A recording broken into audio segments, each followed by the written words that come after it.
I stood in the doorway of Martinez's bistro, my service dog's leash wrapped around my scarred left hand, watching the hostess's face cycle through disgust, pity, and finally cold dismissal as her eyes traveled from my worn combat boots to my faded army jacket with its frayed sleeves. I had survived 3 tours in Afghanistan, earned a Purple Heart and a Bronze Star, and lost the use of my right leg to an IED that killed 2 of my best friends. But none of that mattered in this moment because all this woman saw was someone who looked too broken, too poor, too damaged to sit among her restaurant's pristine white tablecloths and well-dressed clientele. I had no idea that the owner watching from across the dining room would remember this moment 2 weeks later when she walked into my office at the Veterans Affairs Regional Office, desperate for help with a contract that could save her failing business, or that my quiet dignity in the face of her employees' cruelty would become the thing that haunted her most. The lunch rush was just beginning, and through the restaurant's floor-to-ceiling windows, I could see couples laughing over wine glasses, business people closing deals over expensive steaks, families celebrating birthdays with elaborate desserts. The smell of garlic and fresh bread drifted through the open door, making my stomach growl. I hadn't eaten since yesterday afternoon, saving money the way I always did. But today was supposed to be different. Today was my birthday, my first since getting out of Walter Reed Medical Center, and I had promised myself one nice meal, one moment of normalcy. One afternoon where I could pretend the last 3 years hadn't happened. "I'm sorry, but we're fully booked," the hostess said, her voice clipped and professional, though I could see at least 6 empty tables behind her, and the reservation book on her podium was conspicuously closed. Before we dive into this incredible story, I'd love to know, where are you watching from? Drop your city or country in the comments below. I always love seeing our global community come together. If you enjoy stories about dignity, justice, and how one moment of grace can change everything, make sure to hit that like button right now and subscribe to our channel so you never miss these inspiring true stories. Now, let me take you back to 2 weeks before that moment in my office. To the day I was just another disabled veteran trying to find her place in a world that didn't quite know what to do with her. My name is Sarah Chen, and at 28 years old, I was learning to navigate a life I never expected to have. 6 months earlier, I had finally left the hospital after 18 months of surgeries, physical therapy, and psychological counseling. The IED that took my leg had also taken my confidence, my sense of purpose, and my belief that I had anything valuable to offer the world. The Army had been my family since I was 18, enlisting straight out of high school when my single mother couldn't afford to send me to college. I had found belonging in the structure, pride in the service, and sisters and brothers in my unit. Then, in one blinding explosion on a dusty road outside Kandahar, all of that had been ripped away.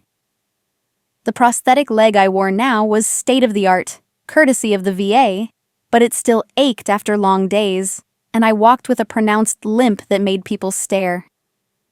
My service dog, a 3-year-old German Shepherd named Atlas, had been trained to help me with balance, to retrieve dropped items, and to provide pressure therapy when the PTSD nightmares came. He wore his vest proudly, his intelligent brown eyes always watching me for signs of distress. He was the best thing in my life, the one being who never looked at me with pity or discomfort. I lived in a tiny studio apartment in a neighborhood that was slowly gentrifying, where the rent was just barely manageable on my disability payments and the part-time salary I earned from my new position at the VA regional office. I had started there 3 months ago, working in veteran outreach and benefits coordination. It wasn't the career I had imagined. I had dreamed of making the Army my life, of rising through the ranks, of serving my country for 20 years or more. But the position let me help other veterans navigate the complex bureaucracy of benefits, medical care, and transition services. It let me use my experience to make someone else's journey a little easier. My apartment was sparse, furnished with items from Goodwill and the Salvation Army. I had a futon that served as both couch and bed, a small table with two mismatched chairs, and a bookshelf made of cinder blocks and planks. My army dress uniform hung in the closet, pressed and ready, though I rarely had occasion to wear it. On the wall above my futon, I had hung the only photograph I had brought back from Afghanistan. My unit, all 12 of us, grinning at the camera on a rare day off, our faces sunburned and young and alive. 5 of them hadn't made it home. The picture was both comfort and pain, a reminder of who I had been and what I had lost. My mother called every Sunday from the nursing home where she now lived, her early onset Alzheimer's making our conversations increasingly difficult. She had been my rock growing up, working 3 jobs to keep us fed and housed, never complaining, always encouraging me to dream bigger. When I had enlisted, she had been terrified but proud. When I had been wounded, she had flown to Germany to be by my bedside, even though she could barely afford the ticket. Now, she often forgot I had been in the army at all, asking me about high school as if I were still 17. I visited her every week, holding her hand while she talked about people and places that existed only in her fractured memory. The cost of her care consumed most of what remained of my income after rent and basic expenses. Money was always tight. I had learned to make a pot of rice last a week, to buy the cheapest cuts of meat and stretch them across multiple meals, to walk instead of taking the bus whenever my leg could handle it. I hadn't bought new clothes in over a year. My wardrobe consisted of old Army PT gear, a few thrift store finds, and the one professional outfit I wore to work: a navy blazer with worn elbows, gray slacks that were a size too big, and a white blouse I hand-washed in my sink every few days. I told myself it didn't matter, that material things weren't important, that I was lucky to be alive at all.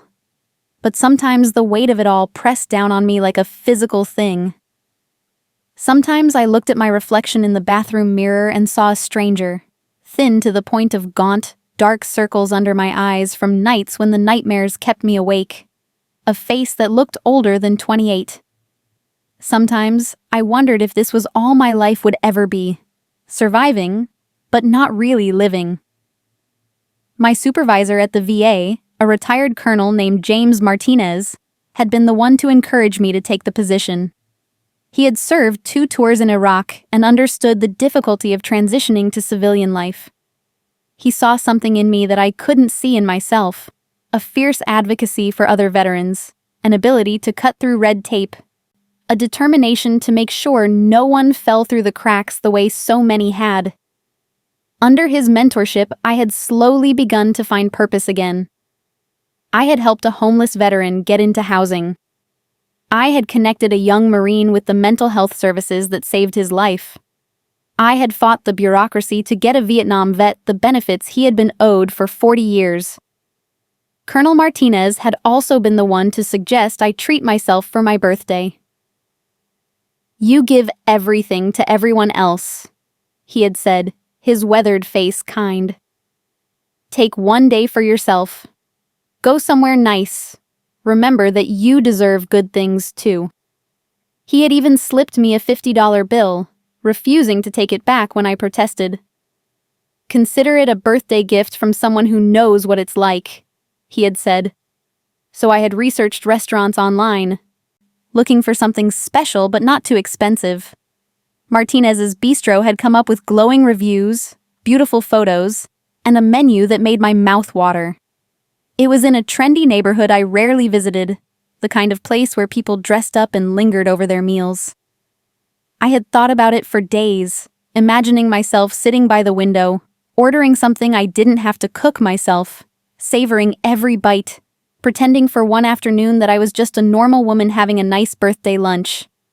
I had dressed carefully that morning, putting on my best jeans, dark wash, no holes, and a clean sweater I had found at a consignment shop. I had brushed my short hair until it lay flat, applied a little makeup to hide the circles under my eyes, and polished my combat boots until they shone.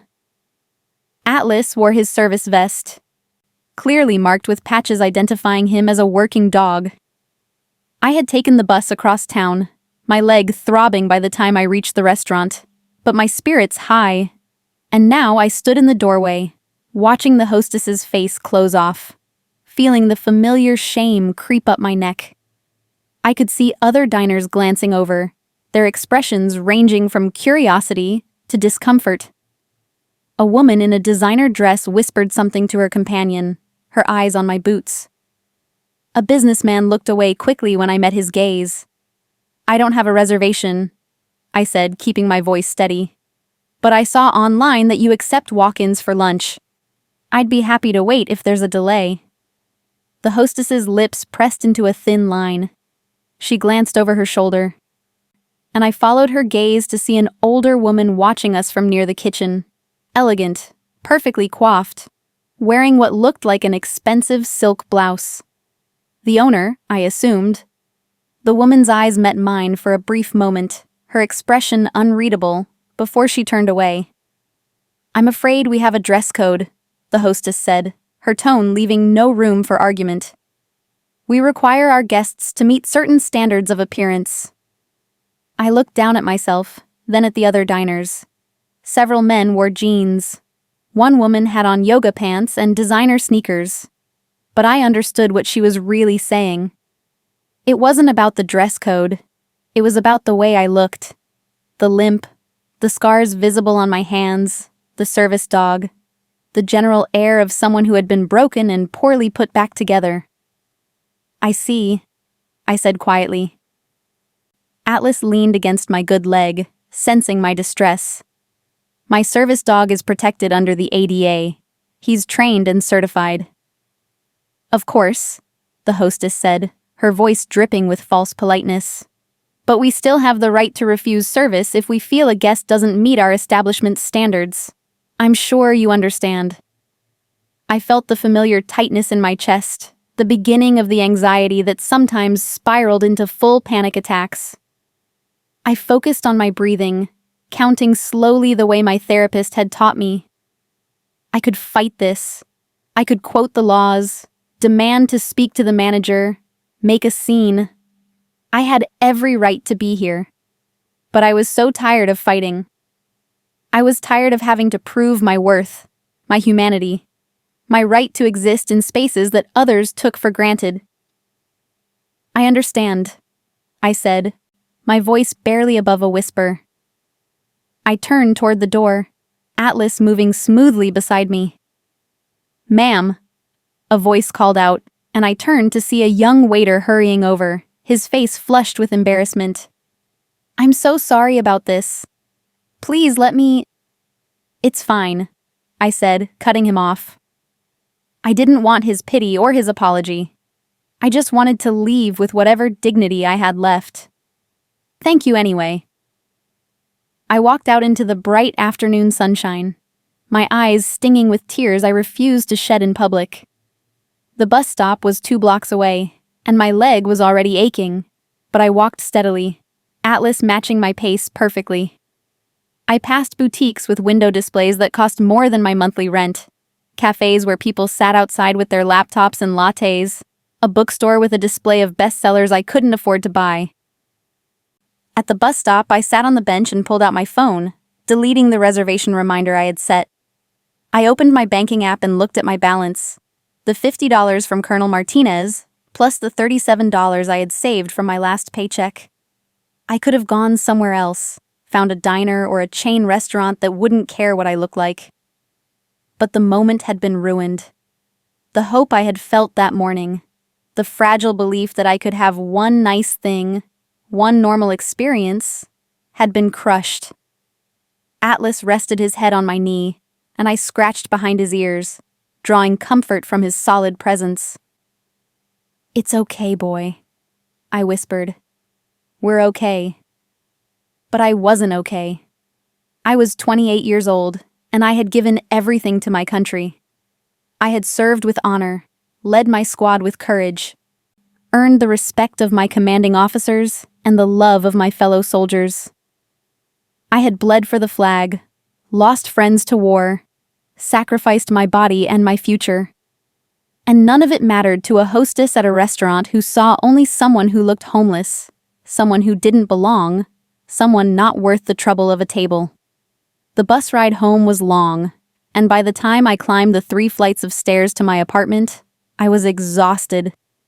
I fed Atlas, made myself a peanut butter sandwich, and sat at my small table, staring at the wall. My phone buzzed with birthday messages. Colonel Martinez, a few friends from my unit who had survived, my mother's nurse sending well wishes on her behalf. I responded to each with a brief thank you, not mentioning what had happened. That night, I lay on my futon and stared at the ceiling. Atlas curled up beside me. I thought about the woman I had been before Afghanistan. Confident, strong, certain of my place in the world. I thought about the woman I was now, invisible, dismissed, struggling to find value in a life that felt like it was constantly pushing me away. I thought about the hostess's face, the owner's turned back, the other diner's uncomfortable glances. And I made a decision. I would not let this break me. I would not internalize their judgment.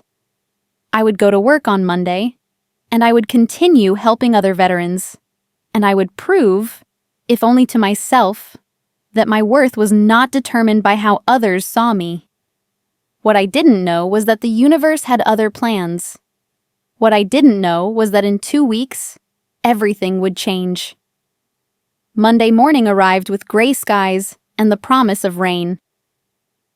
I took the bus to the VA regional office, a sprawling complex of buildings that served thousands of veterans across the region.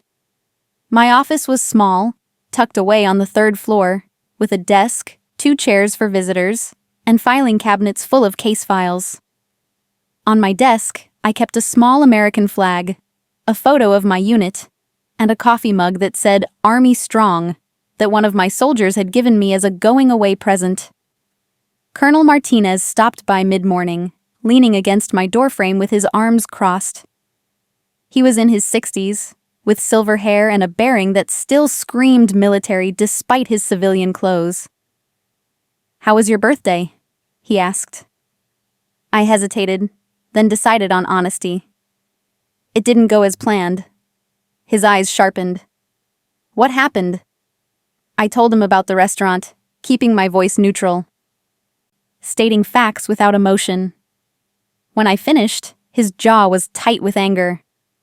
"That's discrimination," he said flatly. "You could file a complaint." "I could," I agreed. "But I won't. It's not worth the energy." He studied me for a long moment. "You're stronger than I was at your age," he said finally. After I got back from Iraq, something like that would have sent me into a rage. I wouldn't have walked away. "Walking away doesn't mean I'm not angry," I said. "It means I'm choosing where to put my energy. And I'd rather put it into helping people than fighting battles I can't win." He nodded slowly. "Fair enough. But for the record, you deserved better than that." "I know," I said, and I did know, intellectually. But knowing and feeling were 2 different things. The week passed in a blur of case files and phone calls. I helped a young veteran navigate the process of getting his disability rating increased. I connected a woman who had served in the Navy with job training programs. I spent 3 hours on the phone with the Social Security Administration, advocating for a Vietnam vet who was being denied benefits on a technicality. Each small victory reminded me why I did this work, why I got up every morning despite the pain and the exhaustion and the memories that never quite faded. On Friday afternoon, Colonel Martinez called me into his office. He looked pleased, which was unusual enough to make me curious. "I have a proposition for you," he said, gesturing for me to sit. "The regional director is creating a new position, Director of Veteran Outreach and Community Partnerships. It would involve working with local businesses, nonprofits, and government agencies to create better support systems for veterans. Building relationships, negotiating contracts, developing programs." My heart began to race. That sounds amazing. It would be a significant promotion, he continued. Better pay, more responsibility, your own team, and I think you'd be perfect for it. But I've only been here 3 months, I protested. And in those 3 months, you've done more than some people do in years. You understand what veterans need because you've lived it. You're compassionate but not a pushover. You're willing to fight the system when necessary. And you have leadership experience from your time in the Army. He leaned forward. I've already recommended you to the director. She wants to interview you next week. I felt tears prick my eyes. Colonel Martinez, thank you. I don't know what to say. Say you'll knock the interview out of the park, he said with a smile. Because I'm counting on you to make me look good for recommending you. That weekend, I prepared for the interview with the same intensity I had once brought to military operations. I researched community partnership models, reviewed local veteran statistics, and drafted ideas for new programs. I borrowed a better suit from a friend, spent money I didn't have on getting my hair professionally cut, and practiced my answers to potential questions until I could deliver them confidently. Monday morning, I dressed carefully, making sure every detail was perfect. Atlas wore a freshly cleaned vest.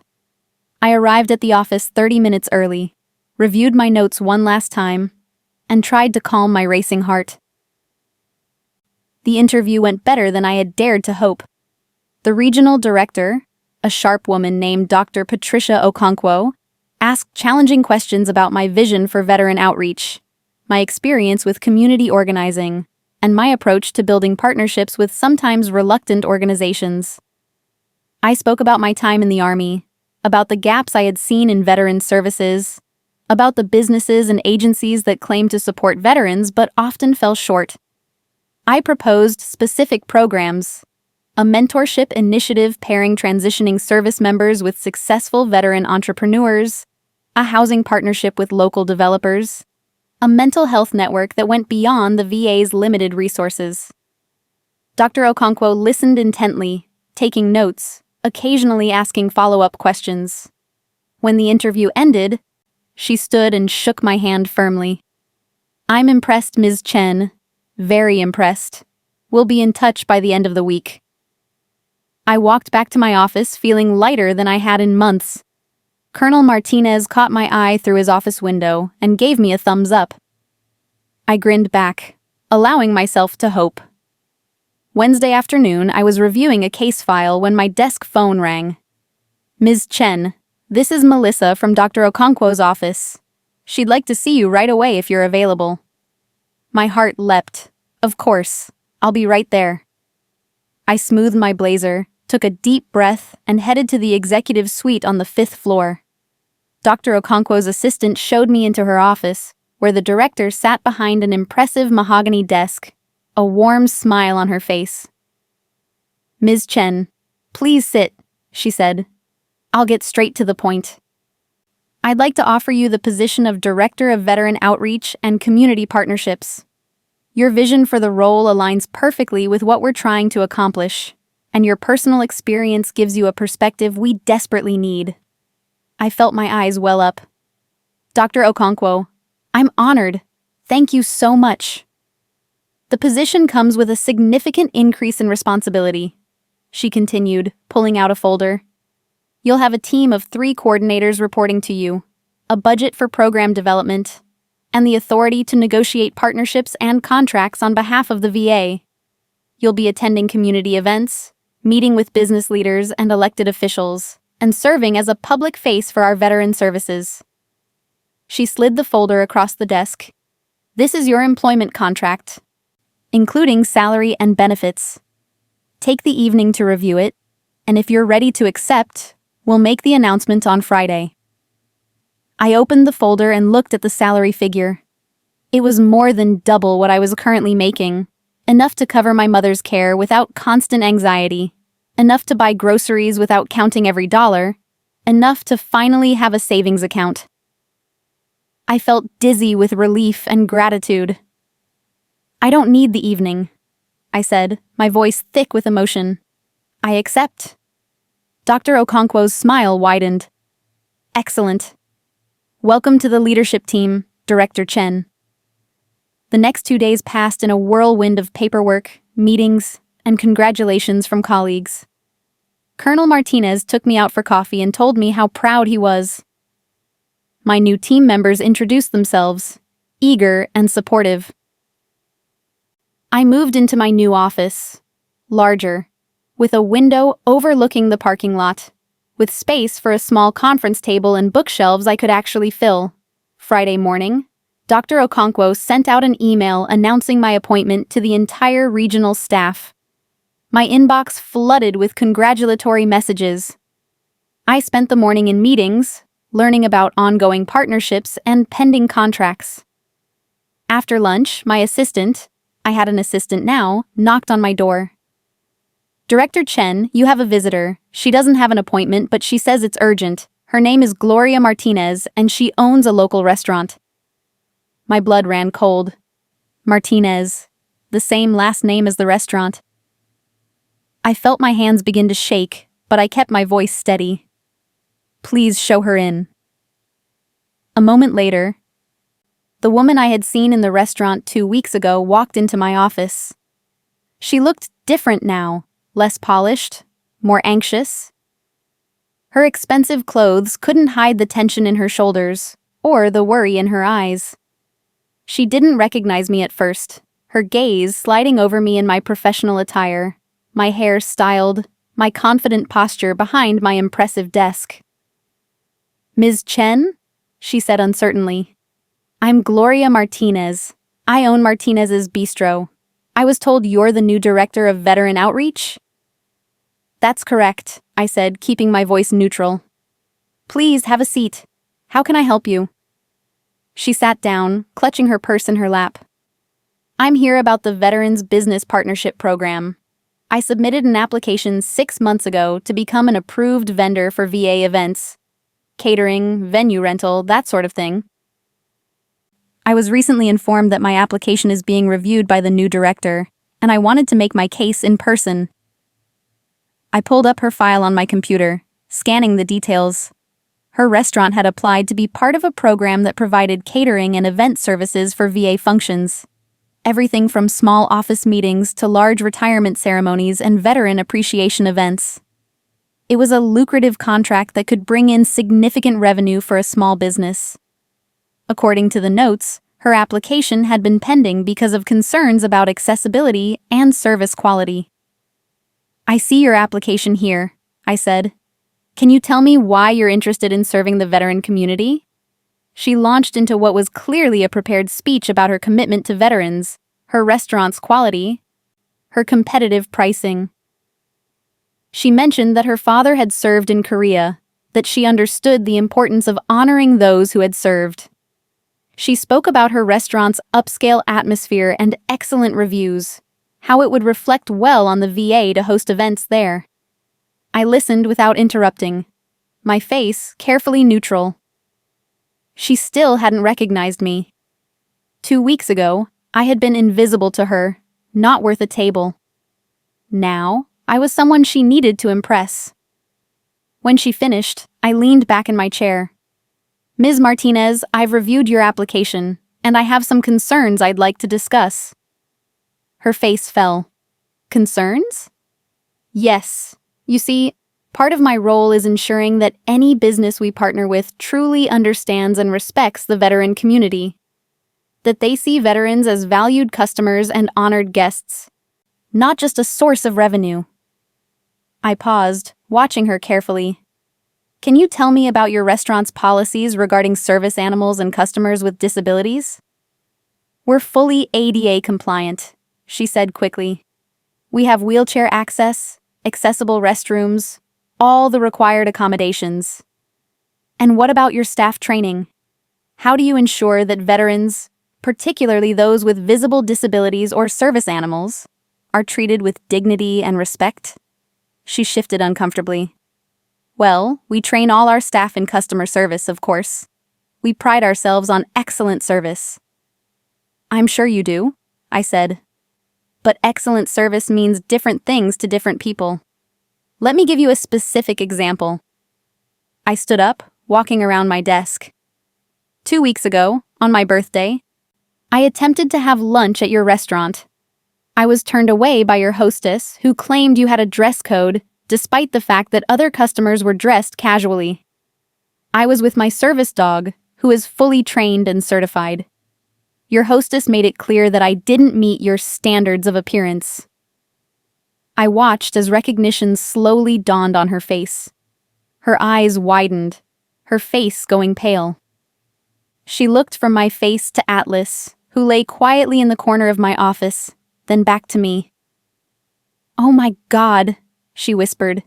"That was you." "Yes," I said calmly. "That was me. And I need you to understand something, Ms. Martinez. I didn't make a scene. I didn't threaten legal action. I didn't post angry reviews online. I simply left because I was tired of fighting for basic human dignity." I went home to my studio apartment and ate a peanut butter sandwich for my birthday dinner. Tears were streaming down her face now. "I am so sorry. I saw what happened, and I should have intervened. I should have stopped it. I was worried about what other customers would think, about maintaining our image. It was wrong. It was so wrong. It was discrimination," I said, my voice hardening, "against a disabled veteran, on her birthday, and you stood by and let it happen because you cared more about your image than about basic human decency." She was sobbing now, her carefully composed facade completely shattered. "Please, Ms. Chen, I know I don't deserve your forgiveness, but my restaurant is struggling. That contract could save my business. I have employees who depend on me. I've learned from this." "I swear I have." I sat back down at my desk, looking at her crying in my office, and I felt a complex mix of emotions. Part of me wanted to reject her application immediately, to make her feel the same humiliation I had felt. Part of me was angry that she was asking for my help after what she had done. But a larger part of me, the part shaped by my grandmother's teachings, by my mother's example, by the values the Army had instilled in me, knew that this was a teaching moment, not just a moment for revenge. "Ms. Martinez," I said quietly, "I could deny your application right now, and I would be completely justified in doing so.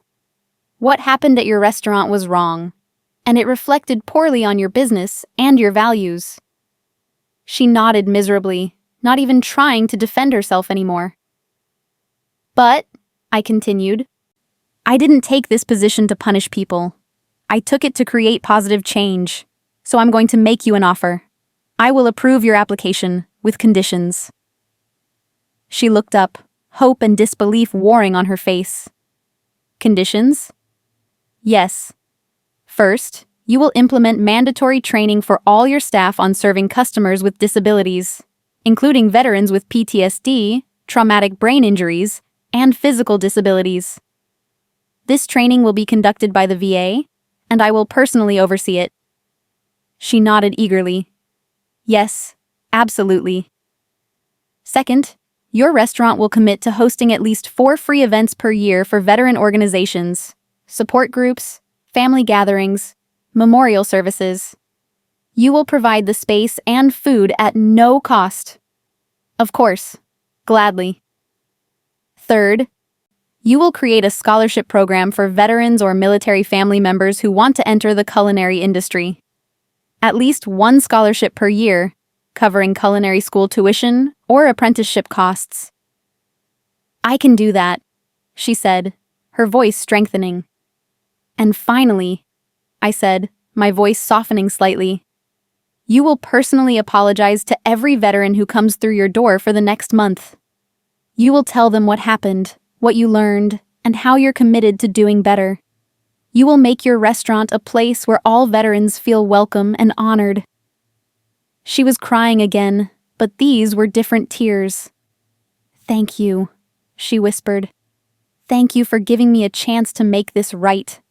I don't deserve your kindness." "No," I agreed. "You don't. But kindness isn't about what people deserve. It's about who we choose to be, even when we have every right to be cruel." I pulled out a contract and slid it across the desk. This outlines the conditions we discussed. If you're willing to commit to them, sign here, and we'll move forward with your application. She signed without hesitation, her hand trembling. When she finished, she looked up at me with something like awe. How can you be so generous after what I did to you? I thought about my grandmother, who had raised me after my father left, who had taught me that holding on to anger only poisoned yourself. I thought about my mother, who had worked herself to exhaustion to give me opportunities, who had never spoken badly about anyone. I thought about my soldiers, who had shown me that true strength wasn't about domination, but about lifting others up. Because someone showed me kindness when I needed it most, I said, and because I believe people can change. But Ms. Martinez, understand this. If you violate any of these conditions, if I hear about any veteran being mistreated at your restaurant, this contract is void. This is your one chance.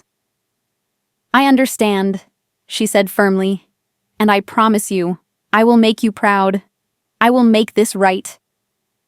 After she left, I sat at my desk for a long time, Atlas's head resting on my knee. I thought about the woman I had been 2 weeks ago, standing in that restaurant doorway, feeling invisible and worthless. I thought about the journey that had brought me here, through war and injury and loss and struggle, to this office, this position, this moment of choice. My phone buzzed with a text from Colonel Martinez. Heard you had an interesting meeting. Everything okay? I smiled and typed back. Everything's perfect. I'll tell you about it over coffee.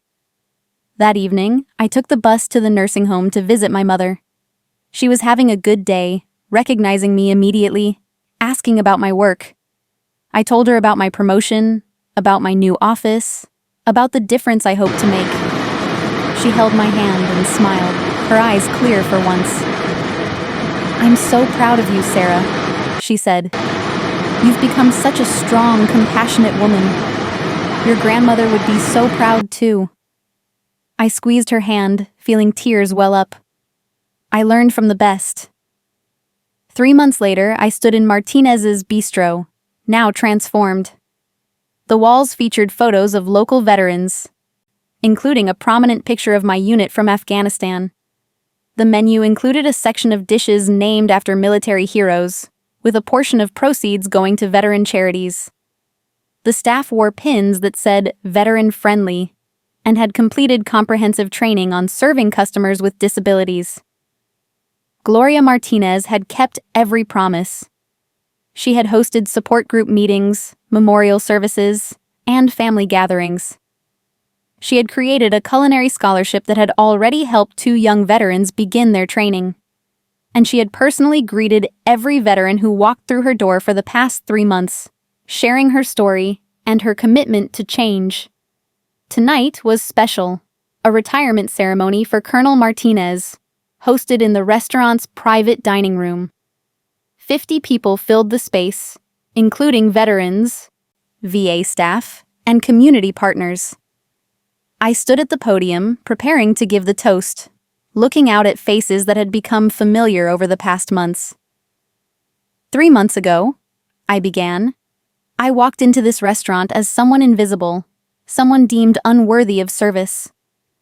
Tonight, I stand here as the Director of Veteran Outreach, in a space that has become a true home for our veteran community. This transformation happened because one person chose to learn from her mistakes, and because we all chose to believe in the power of second chances. I raised my glass to Colonel Martinez, who taught me that leadership means lifting others up, to Gloria Martinez, who showed me that people can change when given the opportunity, and to all the veterans here tonight, you are seen, you are valued, and you are home. The room erupted in applause. Gloria Martinez stood in the corner, tears streaming down her face, but smiling.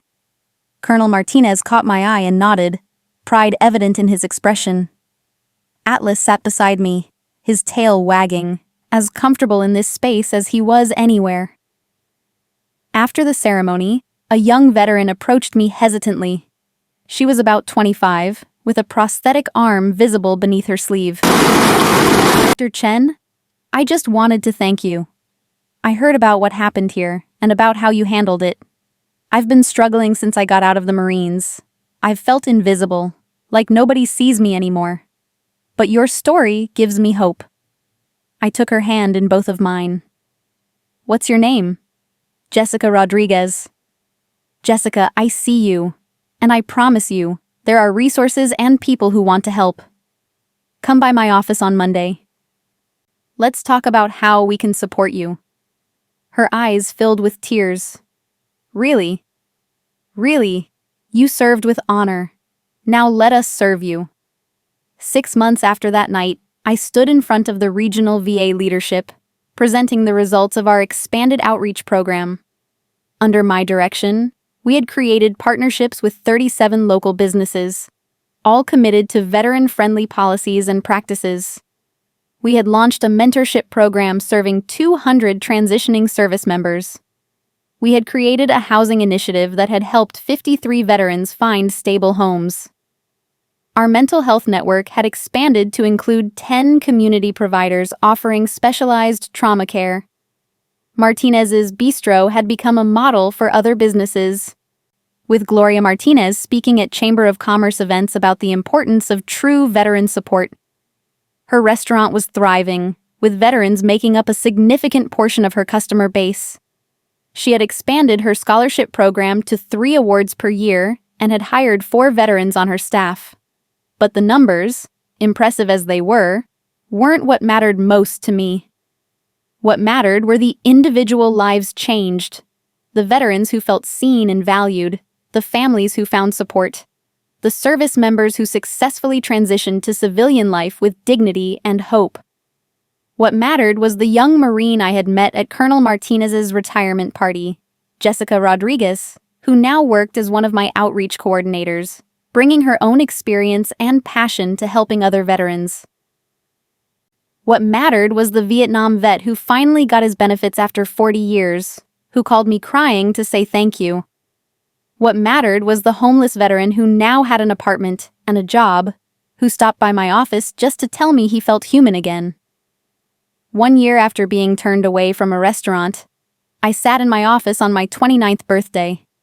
My team had surprised me with a cake, and we had celebrated together before they left for the day. Now, in the quiet of the evening, I reflected on the journey. I thought about the woman I had been, broken, invisible, struggling to find her place in a world that seemed to have no room for her. I thought about the moment of choice in that restaurant doorway, when I could have fought or made a scene but chose to walk away with dignity. I thought about the phone call offering me this position, the interview where I had finally seen my own worth reflected back at me, the moment when Gloria Martinez had walked into my office and I had chosen grace over revenge. I looked at the photo of my unit on my wall, at the faces of friends who hadn't made it home. I thought about what they would think of who I had become, of the work I was doing, of the lives I was touching. I hoped they would be proud. Atlas nudged my hand, and I scratched behind his ears. "We did okay, didn't we, boy?" I whispered. My phone buzzed with a text from my mother's nurse, including a photo. My mother was having a good day, smiling at the camera, holding a birthday card she had made for me. The message read, "She remembered it's your birthday. She's so proud of her daughter." I felt tears slide down my cheeks, but they were good tears. Tears of gratitude and healing and hope. I had survived war and injury and loss. I had survived discrimination and poverty and invisibility. I had survived because I had held on to my values, because I had chosen compassion over bitterness, because I had believed that my worth was not determined by how others saw me. And now, I was thriving. Not because I had sought revenge or held on to anger, but because I had chosen to be the person my grandmother had taught me to be, the person my mother had modeled, the person my soldiers had believed I was. I had chosen to use my pain to help others, to transform my struggles into strength, to build something meaningful from the broken pieces of my life. The next morning, I arrived at work to find an envelope on my desk. Inside was a handwritten note from Gloria Martinez. Dear Director Chen, today marks 1 year since the day I failed you so completely. I want you to know that not a day has passed that I haven't thought about that moment and been grateful for your grace. You taught me that true strength is choosing kindness when you have every right to be cruel. You showed me that second chances are precious gifts, not entitlements. My restaurant is thriving, not because of any business strategy, but because we finally understand what it means to serve with honor. Thank you for seeing past my worst moment to the person I could become. With deepest gratitude and respect, Gloria. I folded the note carefully and placed it in my desk drawer, next to the photo of my unit and the birthday card from my mother. These were my treasures, not material things, but reminders of connection, growth, and the power of choosing love over hate. That afternoon, I had a meeting with the mayor's office about expanding veteran services citywide. As I gathered my materials, I caught sight of my reflection in the window. I saw a woman in a professional suit, confident and poised, with a service dog by her side and purpose in her eyes. I saw someone who had been broken and had rebuilt herself, who had been invisible and had made herself seen, who had been dismissed and had proven her worth. But more than that, I saw someone who had chosen, again and again, to respond to cruelty with kindness, to injustice with grace, to discrimination with education, rather than retaliation. I saw someone who understood that true strength wasn't about domination or revenge, but about lifting others up, even when they didn't deserve it. The woman in the restaurant doorway a year ago wouldn't have recognized this person, but she was still there, inside me, the scared, hurt, invisible veteran who had walked away with quiet dignity. She was the foundation of who I had become, the reminder of why this work mattered, the voice that whispered in difficult moments, "You know what it feels like to be dismissed. Make sure no one else has to feel that way." As I left for my meeting, Atlas trotting beside me, I passed Jessica Rodriguez in the hallway. She was on the phone with a veteran, her voice warm and encouraging. "I understand how hard it is," she was saying. "I've been there too. But I promise you, there are people who care, who want to help. Let me connect you with some resources." I smiled, recognizing my own words in hers, seeing the ripple effect of choosing compassion. This was my legacy, not just the programs I had created or the partnerships I had built, but the culture of dignity and respect I had helped foster. The belief that every veteran deserved to be seen and valued and supported. That evening, I received an email from Dr. Okonkwo, asking me to present our outreach model at a national VA conference. My work was being recognized beyond our region, held up as an example of effective veteran services. The scared woman who had been turned away from a restaurant would never have imagined this moment. But she had made it possible. Every struggle, every moment of pain, every instance of being overlooked or dismissed had shaped me, had given me the empathy and determination and strength to do this work. I wouldn't wish those experiences on anyone, but I also wouldn't trade them, because they had made me who I was. Someone who understood, someone who cared, someone who would fight for those who couldn't fight for themselves. What an incredible journey Sarah Chen took from being a dismissed, invisible veteran to becoming a powerful advocate and leader in her community. Her story reminds us that true strength isn't found in seeking revenge, but in choosing grace even when we've been wronged, and that our darkest moments can become the foundation for our greatest purpose. What would you have done in Sarah's situation when Gloria Martinez came to her office asking for help? Would you have been able to show the same grace and wisdom? Or would the hurt have been too fresh? Have you ever been in a position where you had the power to help someone who had wronged you? Share your thoughts and experiences in the comments below. I'd love to hear your perspective on forgiveness, second chances, and the power of choosing kindness over bitterness. If this story touched your heart and reminded you that our worth isn't determined by how others see us, that compassion is a choice we make regardless of how we've been treated, and that one person's grace can create ripples of change far beyond what we can imagine. Please show your support by hitting that like button. Sarah's story is a powerful reminder that the way we respond to injustice defines us more than the injustice itself. Don't forget to subscribe to our channel and click the notification bell so you never miss our inspiring stories about real people whose courage, compassion, and character transformed not just their own lives, but the lives of everyone around them. Thank you so much for watching, and I'll see you in the next story.